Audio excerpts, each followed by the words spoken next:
warahmatullahi wabarakatuh. Halo semuanya. Perkenalkan, kami dari kelompok 5 yang beranggotakan saya Andika Idiansyah. Saya Sisilia Yala. Saya bisa menyampaikan. Saya Sisilia. Saya Nazila Biharali. Pada kesempatan kali ini kami akan menampilkan video edukasi terkait keberagaman dan kesetaraan gender untuk menyelesaikan tugas proyek ilmu sosial dan budaya dasar anak. Selamat menonton.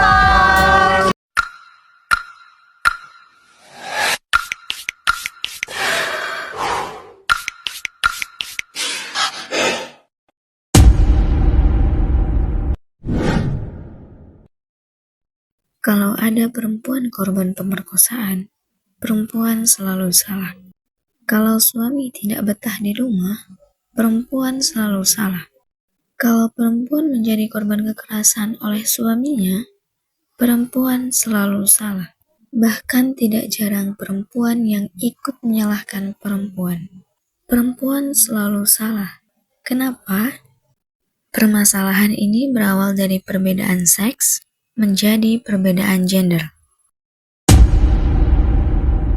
Apa itu seks? Nah, jadi seks ini merujuk pada perbedaan biologis antara laki-laki dan perempuan. Yang dimana kalau perbedaan ini, peran biologis antara laki-laki dan perempuan juga berbeda. Yaitu pada laki-laki memiliki sperma yang dapat membuahi, dan pada perempuan mengalami menstruasi, mengandung, melahirkan, dan menyusui. Sehingga peran biologis antara laki-laki dan perempuan ini tidak dapat berubah. Apa itu gender? Gender secara etimologi adalah seks atau jenis kelamin. Gender tidak diperoleh sejak lahir, tapi dikenal, dibentuk dari proses belajar atau sosialisasi dari masa anak-anak hingga dewasa.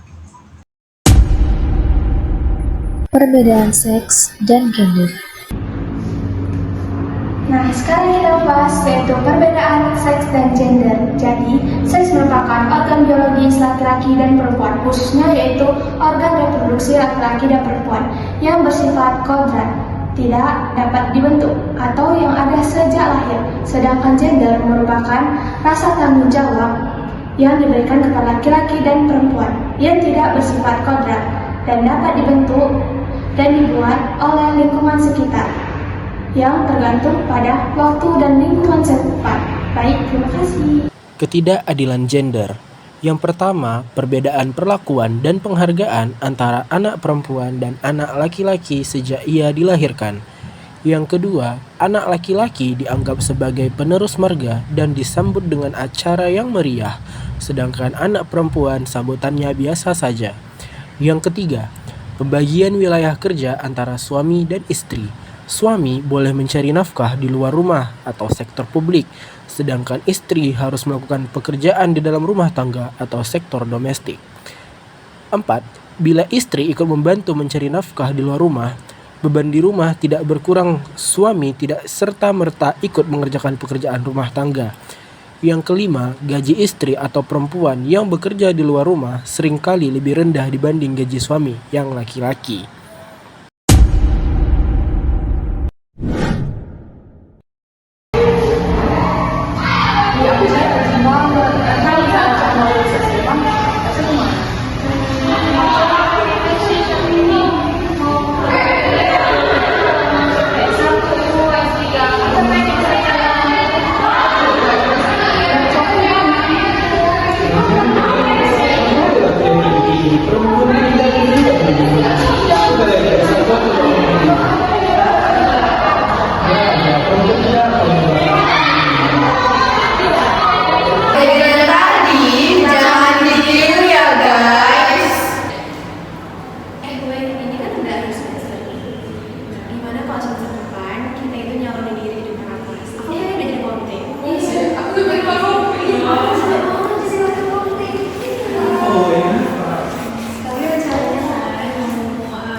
Adegan yang tadi gak boleh ditiru ya guys.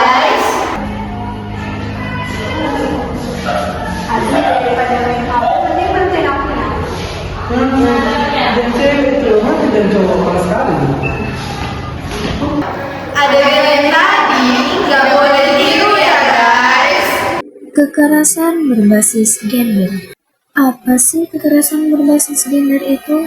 Nah, yaitu kekerasan langsung pada seseorang yang didasarkan atas seks atau gendernya. Contohnya meliputi kekerasan pada fisik, seperti memukul, menendang, atau menyakiti seseorang karena perbedaan gender. Kemudian kekerasan verbal, seperti menghina, mengancam, atau melecehkan seseorang dengan kata-kata yang berkaitan dengan gender mereka. Selanjutnya kekerasan seksual, seperti pemerkosaan, pelecehan seksual, atau tekanan untuk melakukan aktivitas seksual tanpa persetujuan. Kemudian kekerasan psikologis, seperti mengisolasi, mengancam, atau menciptakan lingkungan yang tidak aman secara emosional berdasarkan perbedaan gender. Selanjutnya kekerasan ekonomi, seperti mengendalikan atau membatasi akses seseorang terhadap sumber daya ekonomi karena gender mereka. Dan kekerasan online, yang merupakan bentuk ketidakadilan dan diskriminasi gender yang terjadi di ruang online seperti pelecehan, ancaman, atau penindasan melalui platform online berdasarkan perbedaan gender. Stereotip transgender adalah ketika seseorang diharapkan untuk bersikap dan berperilaku sesuai dengan tuntutan sosial berdasarkan jenis kelaminnya. Peran gender tradisional telah ada sejak dulu di mana adanya perilaku tidak setara tentang bagaimana setiap orang diharapkan untuk berperilaku sesuai dengan jenis kelamin mereka. Nah, dari kelima adegan sebelumnya, jangan ditiru ya Dek ya. Jangan ya dek ya, jangan.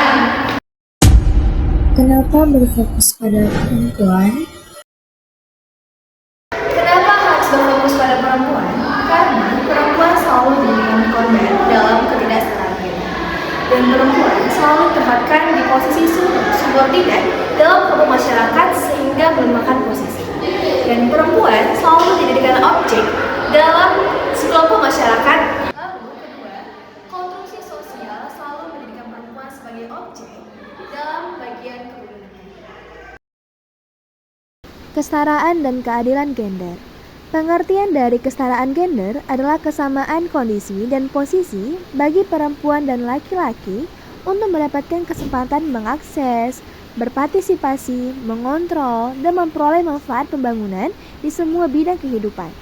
Lalu, pengertian dari keadilan gender adalah suatu keadaan dan perlakuan yang menggambarkan adanya persamaan hak dan kewajiban perempuan dan laki-laki sebagai individu, anggota keluarga, masyarakat, dan warga negara.